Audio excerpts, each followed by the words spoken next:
Hey, salut terrien, c'est Captain Max. Aujourd'hui, on va parler d'une histoire très surprenante survenue à notre héros de Gotham. Et si Batman devenait accro à la drogue, et plus précisément à celle qui sera le sérum de croissance musculaire de Bane quelques temps plus tard. Eh bien, c'est justement ce que l'on va voir avec la série de comics Batman Legend of the Dark Knight, et plus particulièrement avec l'arc narratif Venom.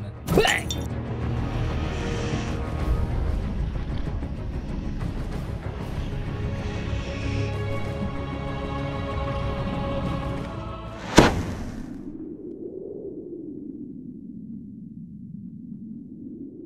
Batman Legends of the Dark Knight est le nom d'une série de comics démarrée en 1989, suite à la popularité du film Batman de Tim Burton. Et afin de garder ce style sombre et mature, la plupart des arcs suivent le ton qu'avait posé Batman Year One de Frank Miller 2 ans plus tôt. Les histoires sont sous forme de mini-séries, autonomes, courtes et souvent en 5 tomes. Et c'est à partir du numéro 16 que la 4ème série baptisée Venom, écrite par Donny O'Neill, est lancée. Et attention, Donny O'Neill ce n'est pas n'importe qui, laissez-moi vous retracer rapidement les événements. À la fin des années 1960, DC voulait redonner un coup de neuf à ses héros, avec de nouveaux designs et des scénarios moins kitsch que par le passé. C'est alors qu'en 1970, l'éditeur décide d'engager le scénariste O'Neill, accompagné par Neil Adams, afin qu'il s'occupe de Batman. On passe donc d'un costume aux petites oreilles et au look plutôt gentillet à un personnage plus sombre, aux traits plus agressifs et aux oreilles plus longues et plus pointues.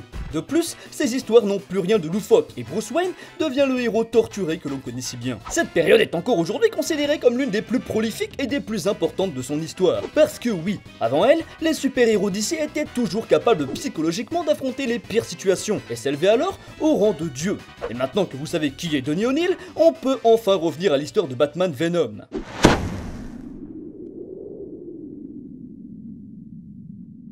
Le premier chapitre commence alors que Batman doit sauver la vie d'une fillette, Sissy Porter, ligotée sur une chaise au fond d'un tunnel éboulé qui se remplit d'eau. Ah bah oui, ils ne font pas les choses à moitié, hein. Et après avoir usé de toute sa force et sa rage pour retirer chaque pierre se trouvant entre lui et elle, il échoue face à un ultime rocher bien trop lourd.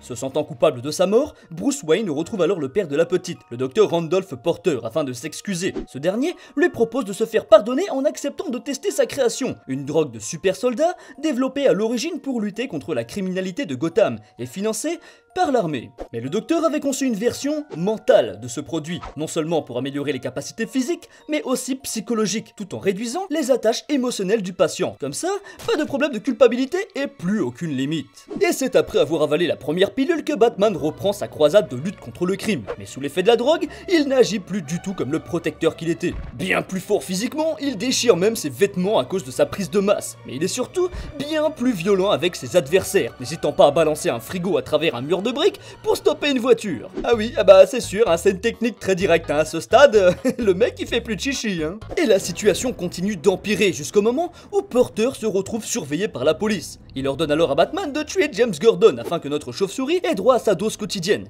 Et c'est seulement après avoir failli assassiner Jim que notre héros demande à Alfred de l'enfermer dans la Batcave pendant 1 mois pour que son corps élimine entièrement la drogue. Privé de cobaye, Randolph se sert alors du fils de son ami Général.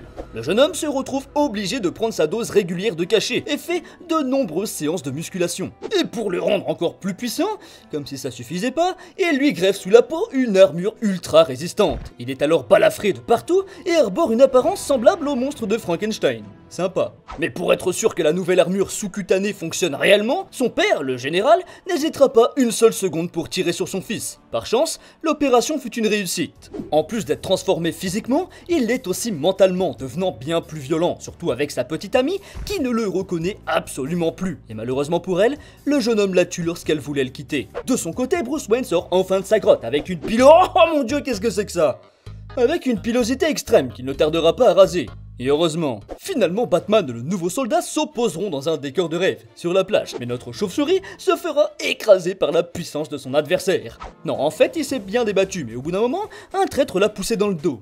Pas cool. Et alors qu'Alfred sera enlevé puis réussira à échapper aux mains du général, Bruce lui sera enfermé dans une prison sans issue apparente. Seule façon pour lui de partir, prendre les pilules placées dans sa cellule par le général et le docteur. Mais usant de toute sa force psychologique, Wayne réussit à vaincre sa dépendance qui s'estompe lentement et contre la folie qui le ronge de l'intérieur pour sortir sans utiliser la drogue. Il parvient finalement à stopper les vilains et à faire disparaître le produit. Enfin, Pour le moment. Et si vous voulez connaître la suite, j'en parle dans la vidéo consacrée à Bane. Plus tard, on apprendra d'ailleurs que techniquement, Porter n'était pas le véritable créateur du venin, mais qu'il s'agirait en fait du super-héros Horman, et que le docteur n'aurait fait que récupérer la formule.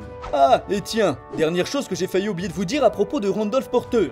C'était lui qui avait ligoté et enfermé la petite fille dans le tunnel au début de l'histoire. Et cette fille, c'était sa propre fille. Eh bien voilà, j'espère que cette petite vidéo vous aura plu. Si c'est le cas, je compte sur vous pour m'offrir ma dose de like et de partage. Cliquez encore, j'en veux plus. Excusez-moi, je me suis peut-être laissé un peu emporter par le venin. Sur ce, merci encore et à très bientôt. T'es rien.